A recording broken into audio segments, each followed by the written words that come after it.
Michelle Le Plastrier. I'm a ceramic artist from the Gold Coast, and these are my pieces here.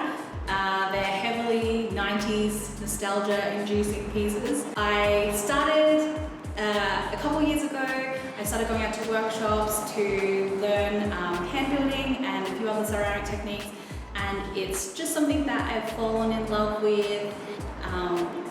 It was a different experience to my digital marketing that I'm used to, kind of working in graphic design, working in social media. This is like a very tactile medium that I could get my hands dirty, and I really fell in love with it. It was a little bit of an escape. A few years ago, went through a couple of workshops, and it was kind of just as a way to explore creativity outside of the zones that I was used to, and just the space, the amount of possibilities that ceramics has, the different techniques, the ceramics world is huge, and I've barely scratched the surface. So going through workshops just really made me fall in love with the practice. Heavily 90s, heavily 90s inspired material.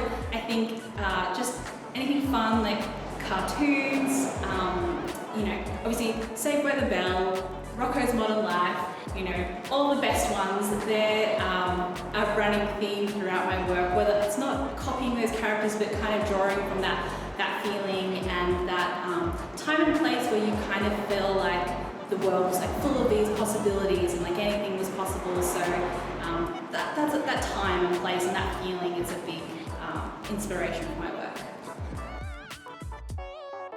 This snake, she was actually the second version that I made. The first one, there was a few issues. So I think the fact that I've managed to merge this 90s aesthetic into a snake is quite a proud accomplishment of mine, as well as the technical skills that I had to learn and explore to be able to create this piece to not only be sculptural but to be functional. She's actually a vase. She's a fully functional vase, so I think I grew a lot and learned a lot through making that piece, so she's my favourite. Gack, chewy gack, slightly chemical. She would be dairy milk white chocolate, I think, and Screech over here would be some sort of like 90s pop rocks, I think.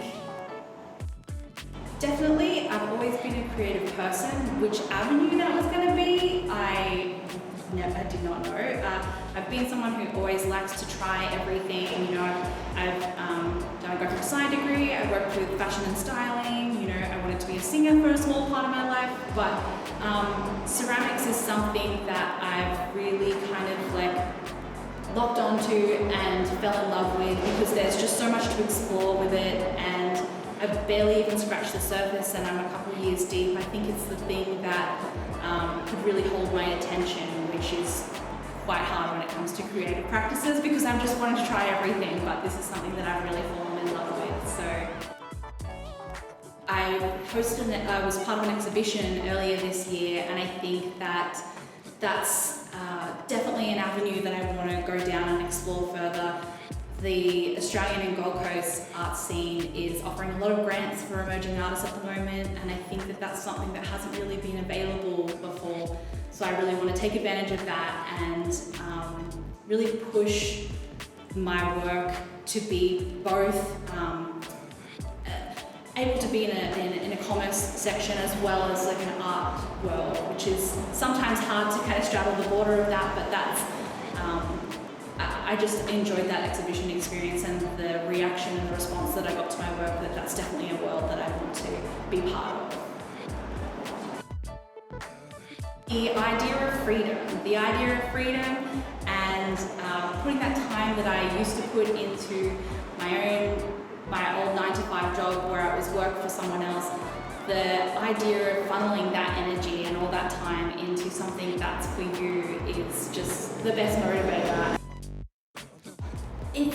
It's varying and it's big, that I draw influences from everywhere, but Keith Haring is probably the biggest influence in terms of big artists. Coming from a graphic design background, I think I love the way the restraint in colour from the use of designers. I think that the colour combos that designers use is definitely an influence on the way that I kind of plan out a piece. Michelle Le Plastrier, who is like a craft queen. She makes these insane pinatas and like oversized pieces. Just everything has such a fun feel to it, so she'd be another influence of mine.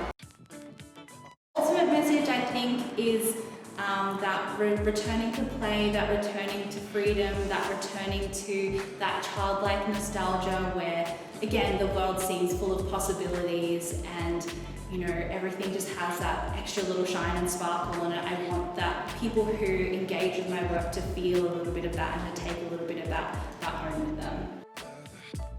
Functionality is definitely important.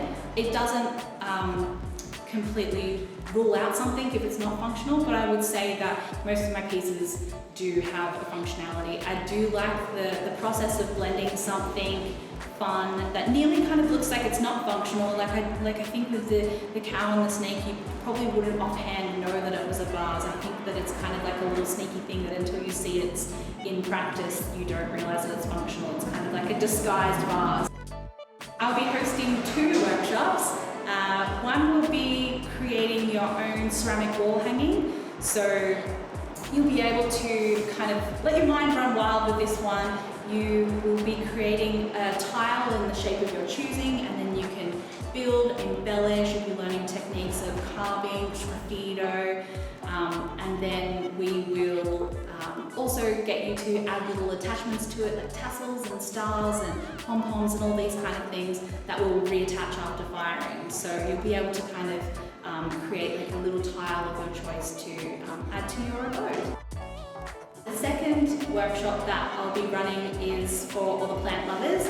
It is a mini planter, and again, that the options are endless with that one. It can be a hanging planter, it can be you know, a round square, you know, tall planter, whatever you want, whatever little plant baby you have in mind for it. I can help you work through that. So we'll be learning pinch pop techniques and yeah, sgraffito again, embellishing, carving. You can have cutouts, you can have scalloped edge. It's very open, but you'll be able to create a truly unique, one-of-a-kind piece.